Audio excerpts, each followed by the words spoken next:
Hey guys, welcome in. My name's Adam, also known as YFCV12, and we're bringing you some NFL lineup building.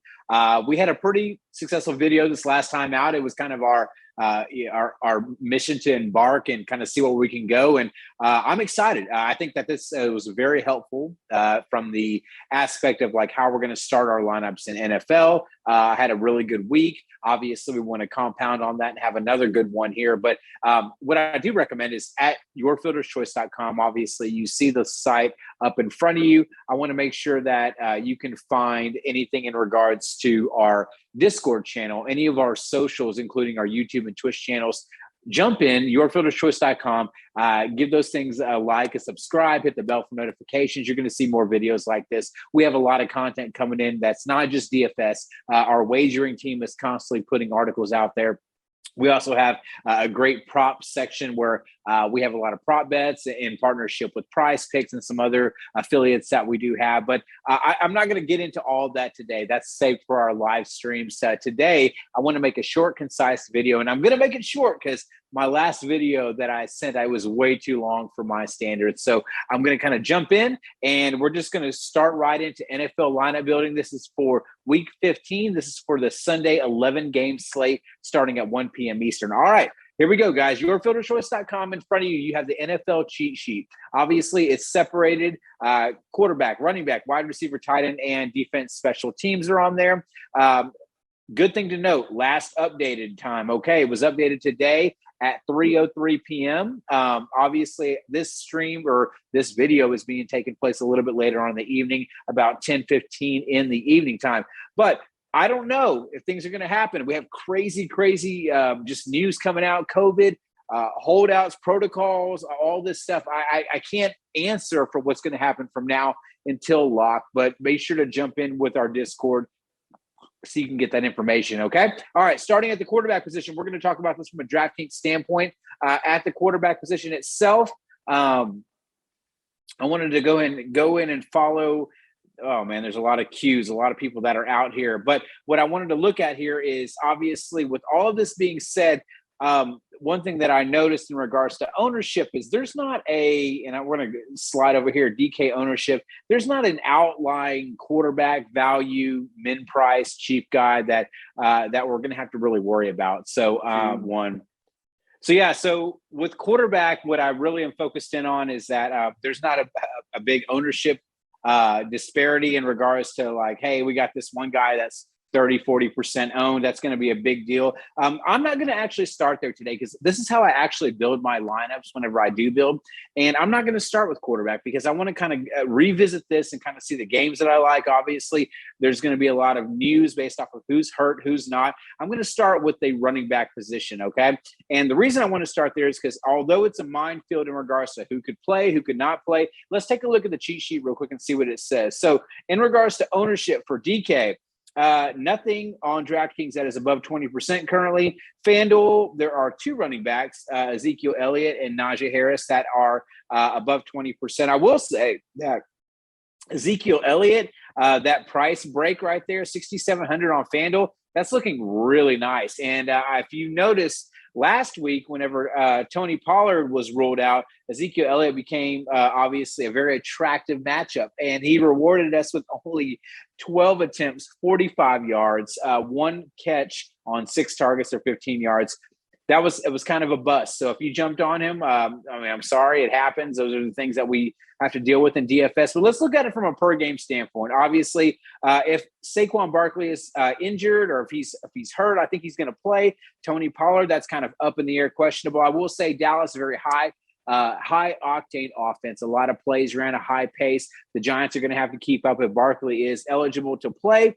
6,500 is not too bad of a value. Depending on what happens with Tony Pollard, if he decides to suit up and play, I mean, he was limited in a practice with a foot, which is actually probably a good thing. It's getting better. If he's practicing, even in a limited capacity, I could definitely see that is a viable option. So it's going to kind of put this game in kind of a GPP standpoint in regards to the running back position. Real quick, Houston, Jacksonville. Obviously, if James Robinson is hurt, if he doesn't play, then, I mean, that's going to kind of just put it up in the air. Is this going to be a game where Carlos Hyde's going to suit up or one of these other backups? If it is, I'm not going to be interested in any of these other cheap guys. Obviously, Houston here without David Johnson, playing. I mean, it looks like he's going to play here. Well, that's good. I thought that he was out. He was out this last week. I mean, I know Burke has been out. You got Freeman here. This is all kind of gross in regards to this game. Let's slide over here. Tennessee, Pittsburgh. Obviously, Najee Harris, an elite play here. Tennessee, good defense, but Najee is pretty matchup proof,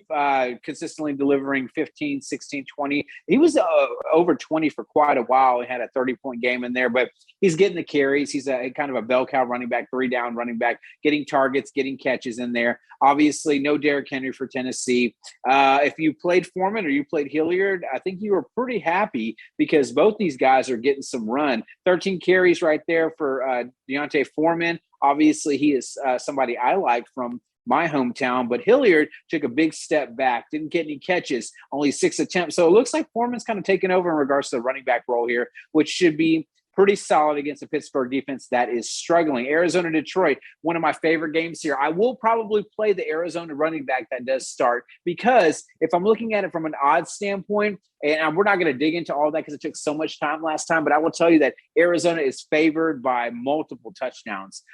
They're implied for 30 points on this slate. We're going to look at these guys here. Obviously, Deandre Swift, I highly doubt he's going to play. They're probably going to shut him down. He's had such a great year, but obviously nagging injuries, a terrible team. There's no reason to really force this guy out there. But obviously with Chase Edmonds being hurt, if James Conner does suit up here, he's going to be in my main lineup. I will tell you that right now. 33.5 points this last time out. 9 catches on 9 targets for 94 yards. He almost hit the bonus there, which would have put him over close to 40 points. But, man, this guy is somebody that I am absolutely in love with playing here. I'm going to slot him in on our initial lineup build video just to kind of see what that looks like. But if Eno Benjamin is somebody that is actually going to be in there, if James Conner doesn't play, he's somebody that we're going to have to definitely look at. But I will say that I am not interested in just jumping down to the next player there. So I'm going to kind of be off the rest of those guys. No interest in any of the Detroit guys on there.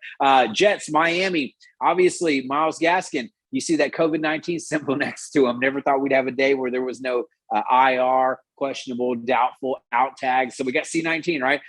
Gaskin should clear protocol. I don't know if that's going to happen. If he does, great spot. New York Jets, hemorrhage points. They play a very, very loose defense. There's not a lot of talent, not a lot of depth there. They're a rebuilding team, as always, as they usually are. We know how that goes. But interdivisional matchup here. Love Myles Gaskin if he does start there. Obviously, we're going to have to look for other options. But I'm not interested in the Ahmed or these other guys that are going to jump in here. And I'm not interested in the New York Jets side. Obviously, they have some value there. Ty Johnson, you can look at Tevin Coleman, but not a whole lot of interest from me there. Moving on, we have the Washington football team versus my Philadelphia Eagles. I was going to wear my Eagles shirt on this video. I should have. Maybe we could use the luck. We're in a playoff push right now. It sounds very unlikely, but at the same time, the NFC's wide ass open right now. So looking at this game, I can tell you right now, Antonio Gibson is in a great spot. I know he had a very poor outing. That Dallas game was kind of gross, but the Eagles will give up something to the running backs. If McKissick does play, it takes away a little bit of luster from Gibson. I think Gibson's not a must play, but 6K is pretty nice there. Miles Sanders, I mean, if you follow these Eagles like I do, you will know that they are running the ball a ton. He had 24 for 120 against the Jets, 3 catches on 3 targets, obviously a 20-point outing, no touchdowns there, and still hit 20 points. So he's obviously very viable. Kenneth Gainwell is somebody, I think he scored this last game, which is kind of weird and annoying, but he also had a 20-point outing, 12 carries though, 5 targets on 5 receptions. So he's plenty viable. 4,500. He's somebody to absolutely look at here. What happens if we get a game where the Philadelphia, who's pretty heavily favored, Washington's not implied for, I think they're like 17-point total or for their implied points. So Eagles should be able to take care of business at the link, but we shall see. I don't know. It's not going to be somebody we must play here. So let's move on. Carolina Buffalo here. Obviously, no Christian McCaffrey, Chuba Hubbard. Not too interested in him against Buffalo. It's very hard to nail any of these Buffalo running backs. They are all GPP. Moving on, Cincinnati Bengals versus the Denver Broncos. Cincinnati traveling to Denver. We talked about this last week. Denver's tough to play in. Mile High Stadium, altitude change.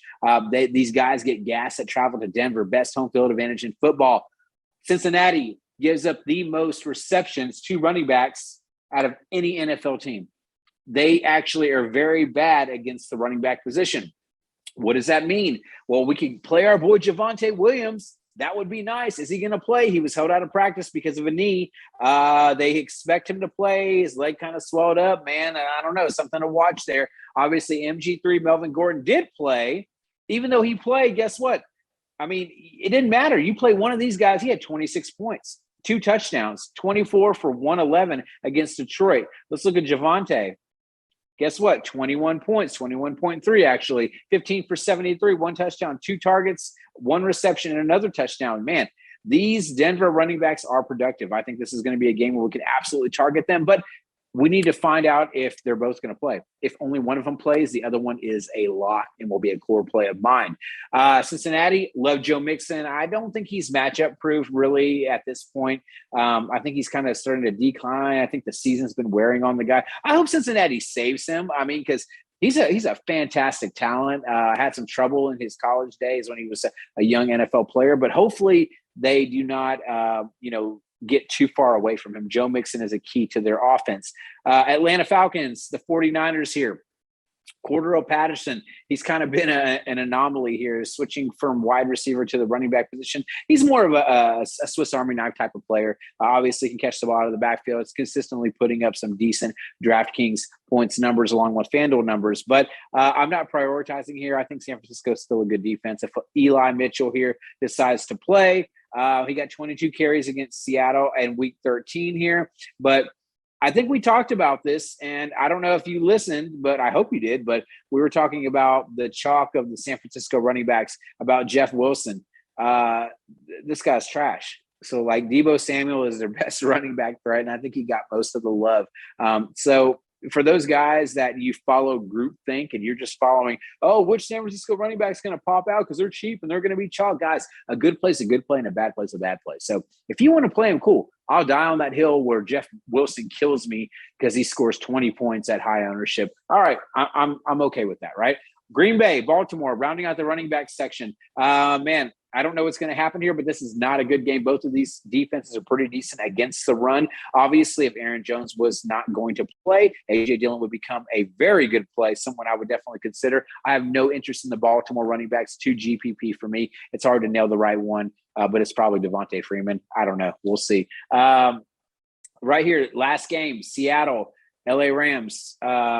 Man, shoot. If Henderson plays, that's great. If we get the Sony Michel show today, on Sunday, then obviously that's not as great. I think Henderson's a much better talent.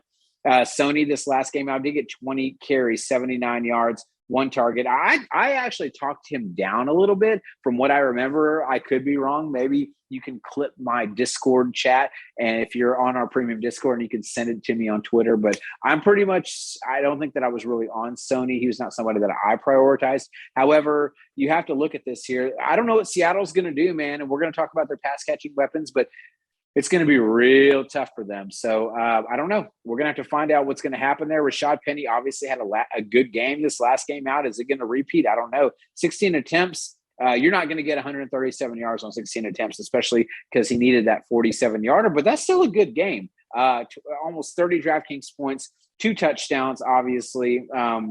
He is going to be probably a favorite pick for a lot of people here. He's not going to be somebody I'm going to prioritize. So that is our running back section. Real quick, wide receivers, we're moving on. What I'm actually going to do here, for the sake of time and for the sake of your sanity, is that I'm actually going to group tight end together and wide receiver. No, I'm not, because there's some reason I can't do it on here. I don't know why. I'm insane and I'm thinking something different. But so we'll go wide receiver real quick, about the same thing here. I like this game. We talked about it. There should be some very good wide receiver weapons here for Dallas, and New York can absolutely run it back and try to play catch up here, depending on, what their situation is. Is everybody healthy or whatnot? Sterling Shepard, Darius Slayton, obviously I like those guys. Kenny Galladay. That would be nice for them to have all their receiving options. Of course, Kadarius Toney, the rookie, he's probably their most talented receiver, and he's probably not going to play because of COVID-19 protocols. Let's actually read this blurb here. 3rd straight game. Now he's entering protocols. It looks like he could possibly get back for this Dallas game. So that would be interesting there. So something to follow there. All the Dallas guys are in play. I like them here from a pricing standpoint. They all look to be pretty consistent with what was last week. I wouldn't say I'd prioritize these guys, but heavily consider them in cash games, especially in GPP stacks. Houston, Jacksonville. I feel like one of those used car salesmen. I got to talk and I got to lubricate here, right? Brandon Cooks, Houston, Jacksonville. It's a decent spot. Eight catches, 11 targets, 101 yards, no touchdowns. Still pulled in 20 points. Obviously got that bonus, so that's nice. The Jacksonville targets are – it's kind of up in the air. I heard a lot of people talk about they really like Trevor Lawrence this week against Houston. Houston's pretty bad. I get it. But, this is just going to be an ugly game. You could definitely try to focus down on one of these guys. Maybe Chenault. I like him just because he has rushing upside. But he's just not really getting the work, which is really tough. You can make the Marvin Jones Jr. He got 7 targets this last time out. But, geez, man. This is going to be real tough. I think you could play a Trevor Lawrence maybe in GPP or a value play, but in cash, probably not. Tennessee, Pittsburgh. I love Deontay Johnson. He's a fantastic player. 7,500 is a lot. Tennessee's awful against the pass. They're really bad against wide receivers. So Johnson, Claypool, these guys are very much in play. There's not going to be any A.J. Brown. Julio Jones came back 4 catches his last time out. Obviously, it's decent to showing there.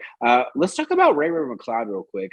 He had 8 targets, only 32 yards, 6 catches, 9.2 points. I think at 3,300, you could do very, very, very, very, very worse there. I think he's somebody you should look at from a value standpoint. Big gap in this over under and game. This betting total. Arizona, a big favorite. No DeAndre Hopkins. That's big news. So is it going to be a Christian Kirk? Maybe. Is it going to be a Rondale Moore? Maybe.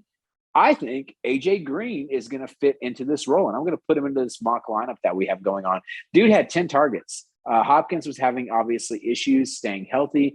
He was hurt this last game. He's probably going to be shut down maybe for a late playoff run. I was kind of reading some about him, but absolutely somebody to consider here. But just remember, Arizona is going to blow the doors off of these dudes here. So I already have 2 Arizona guys in here. They're implied for 30 points. So, yeah, I'm going to focus in on that. I think A.J. Green is super, super cheap still, under 5K. Somebody we have to consider. You can definitely look at Christian Kirk there. Rondale Moore's excellent play.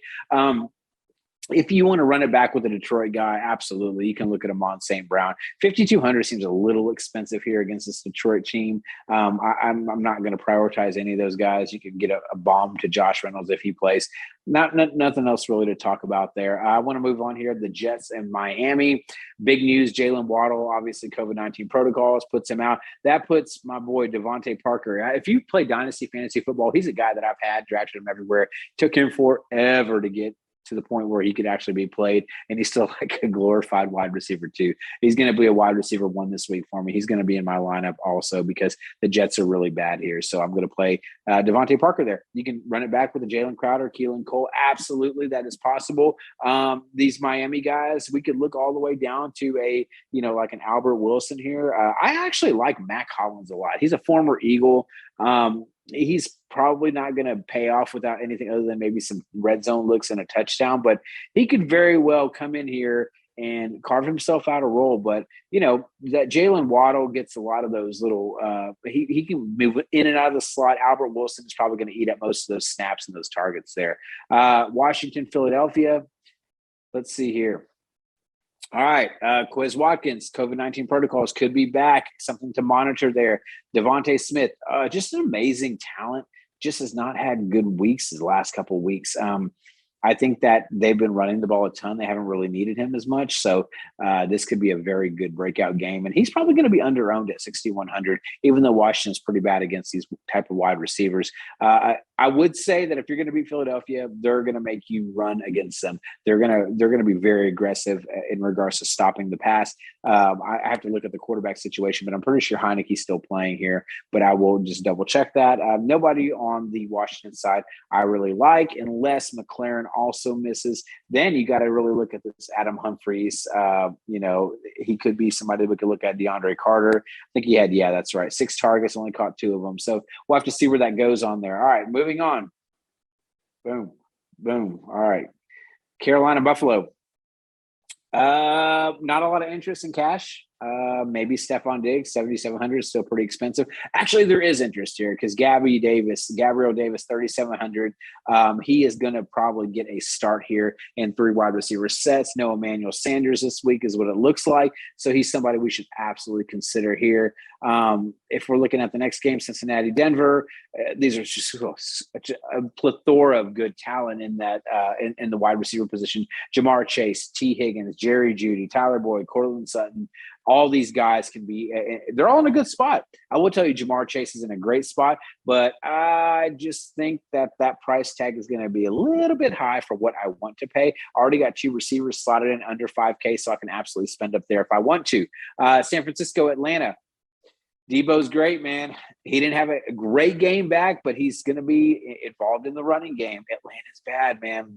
Debo's going to have a big week, but you got to pay a lot of money for him. 8,200 is a lot. You could absolutely do worse than 5,800 for Russell Gage. I will say this as an under 6K guy. I mean, you got to look at him. 6 targets, 12 targets, 7 targets, 8 targets. Opportunity is big in DFS, guys. 10.4, 26, 18.2. That 26 was actually 11 catches for 130 against Tampa Bay.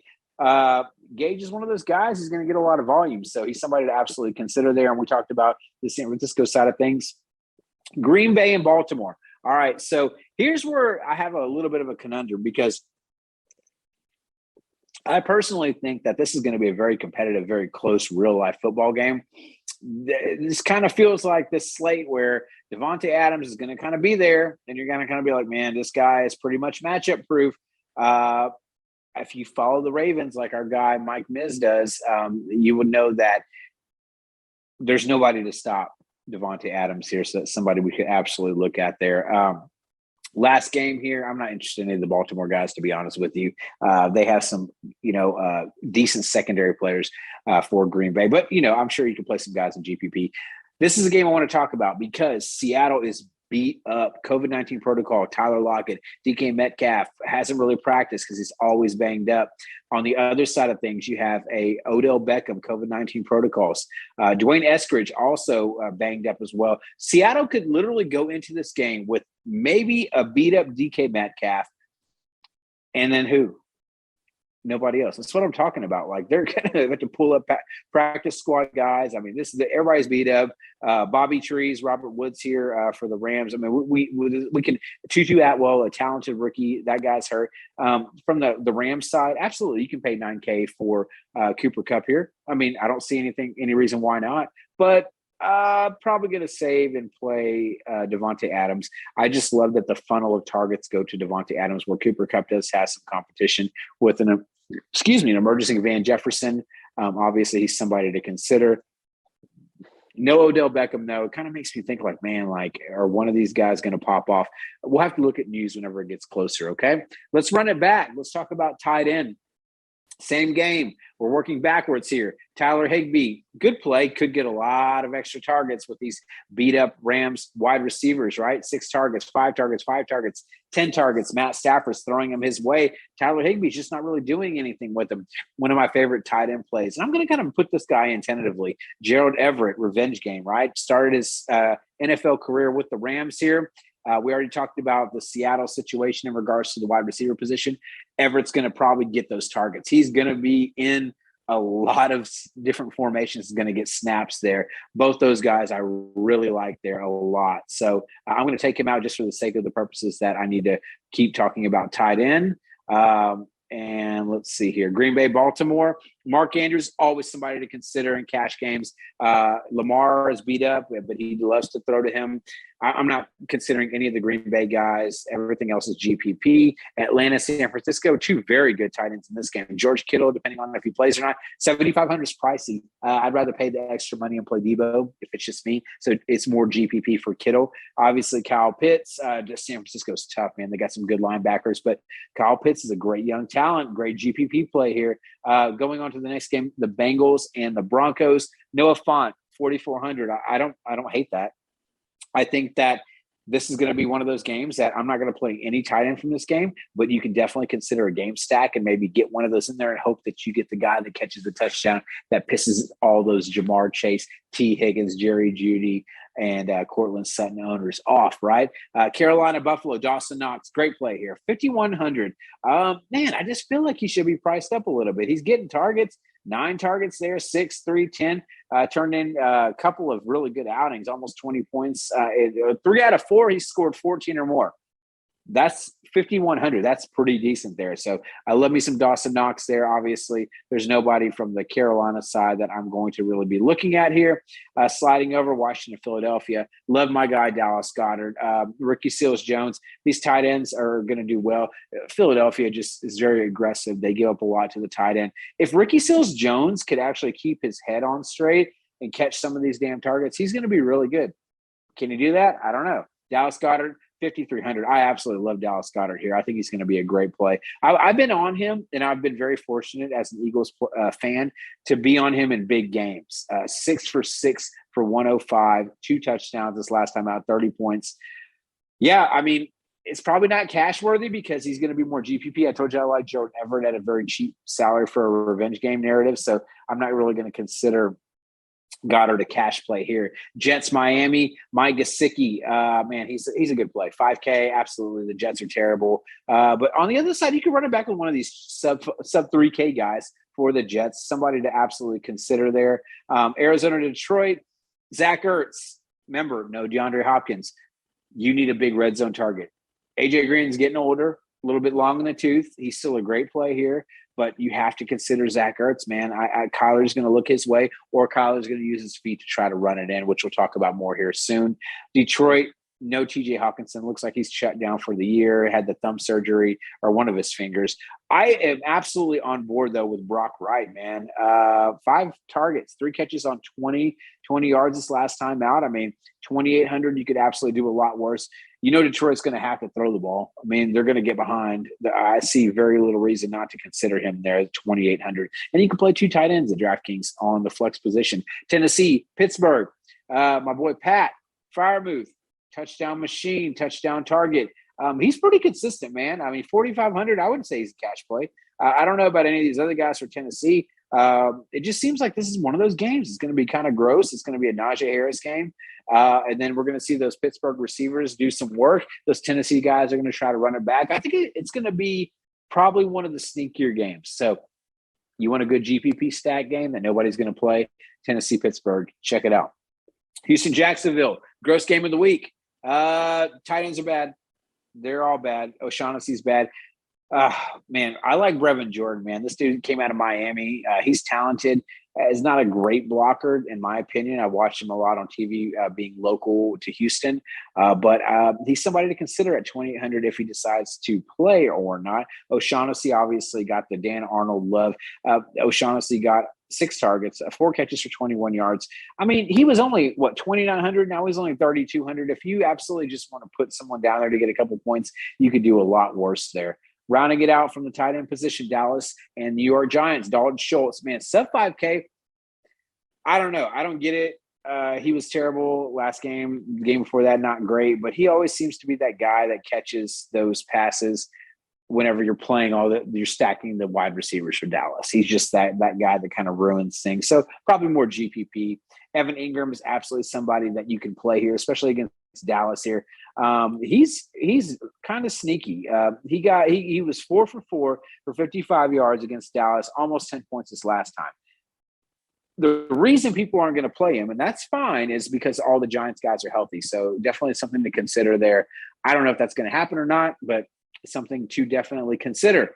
Man, we're making good time. We're going to close this out. Defense, special teams. Obviously, I don't know. There's a lot of bad offenses here. Let me look down from the value standpoint first. Panthers against Buffalo. No, I'm good. Lions, probably not. Jets could have some success against Miami. It's not somebody I'm going to focus in on. We're over here with 2,500. Ravens and Green Bay. Okay, I don't hate it there. Seattle, probably not. Giants and Dallas, maybe they'll get some sacks. Dak definitely takes some sacks. Washington, Philadelphia. Washington could get lucky here. If Jalen Hurts plays or he doesn't play, that's going to dictate a lot. But we got Minshew mania, man. They might tear him up. Honestly, I think one of these two teams, this Texans-Jaguars game, could be the ones that you're going to target here. You could absolutely play a Bronco or a Bengals defense here. But if you're not paying it for one of these games and just getting a good guess and getting it right, then you're going to pay up a little bit more. I will say that this Rams team, if Seattle is without all these wide receivers, it's going to be really tough on Russell Wilson. He has been just under pressure, taking sack after sack. Even if they don't have Jalen Ramsey healthy and playing, it's absolutely a great play there. My favorite pay up is definitely, probably the Dolphins defense or the Cardinals defense. I mean, obviously they're high priced, 4K is a lot, but even if you have my current core, you play the Cardinals defense, you're sitting there 53.75 average, and that's without putting a quarterback in. Let's take this Cardinals defense out. Let's take Adams out. There's some questions on what you want to do, and we're going to finish up at quarterback here. Here's my thoughts. I'm going to make it very easy on you. All these guys could potentially play that have a Q next to their name. That's great. From an ownership standpoint, and we're going to talk the cheat sheet. I know we haven't hammered it in, but the cheat sheet is absolutely amazing because it's going to show you this ownership. It's going to show you the average points, the Vegas spreads. All those things are fabulous tools here. But what I really like is if you play FanDuel or DraftKings or both, you can see the pricing discrepancies they have between the two. That's extremely helpful. Obviously, Tua stands out. He's green because he's a value on DraftKings. So he's probably your value quarterback that you're going to look at. Kyler Murray is probably the best overall play at quarterback just because he's baked into a high total, 30 points. We talked about that. 13-point spread right now is probably going to get bigger than that. So, Kyler, you lock down that Arizona rushing attack because he's going to get you rushing yards. He has potential to scamper in to get a touchdown in the red zone. He has a potential to throw a touchdown in the red zone. He's still got plenty of good targets there, and Detroit's pretty bad. So, from a cheat sheet standpoint, this has everything you need. I mean, we were talking about ownership. Look at this right here. Cooper Kupp is projected for freaking 26% ownership on DraftKings. That is insane. FanDuel, 33%. I get it. He's amazing. He's probably matchup proof. Cool. Seattle's probably going to get blown up. Absolutely. But I think you're going to pick between him and Devonta Adams. I just think that's going to happen. I don't think you're going to play both of them. You can try. I mean, that would be great, but you're probably not going to get both of them there. DK standpoint, Dallas Goddard. See, I told you. I didn't even look at ownership, and he's up there in a great spot here, especially with Quez Watkins possibly missing the game for the Eagles. He's getting a lot of recency bias love, too. I don't think that he deserves the highest ownership, but he should be considered there, too. And Gerald Everett, we talked about him earlier as a value play. So, last thoughts, quarterback. You can play Kyler Murray, like him a lot. Jalen Hurts, if he's healthy, I think $6,600 is a fair price for him. I'm not touching a lot of these guys outside of GPP, stacking them here. But what I will say is Tua, I'm not even going to try. Tagovailoa, I think I said it right. He's probably going to be your de facto value quarterback. It just bothers me that this guy has to throw that. He threw 41 times, 73% completion, and still only got 17 DraftKings points. That bothers me. I kind of want a little bit more upside in what I'm looking at. We talked about Daniel Jones earlier. I don't know if he's going to play or not. It looks like he's a limited participant. 5,300. He could be a lot worse. What did he do against Dallas? Let's see. Oh, he was awful. That's right. I remember that game.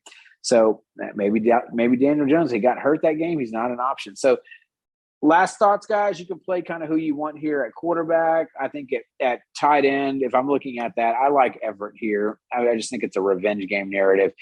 Seattle's going to be struggling on targets. I got a couple wide receivers here. I got a running back. I'll just play these three Arizona guys. I know that seems excessive, but they're 30 points implied total for this team. You can obviously mix and match it however you will. So that's it, guys. That's our lineup building video. This is a lot quicker this time. We didn't focus as much on odds, not as much on cheat sheet, but please check us out, yourfilterchoice.com. If you have any questions, reach out to me. You can see my Twitter handle below. If you're watching this on YouTube, hit the bell. I don't know which side it is. Make sure you do that. Like and subscribe for that as well. Reach out to me on our Discord if you're a premium member. Right now we have the 12 days of Christmas, so we got a lot of free content going out daily to all of our members. So that's our give back to you guys. Thank you so much. This is from all of us here at the team. Thank you to my producer Mickey as well. Guys, have a great holiday. Have a great NFL Sunday, and we'll be seeing you soon.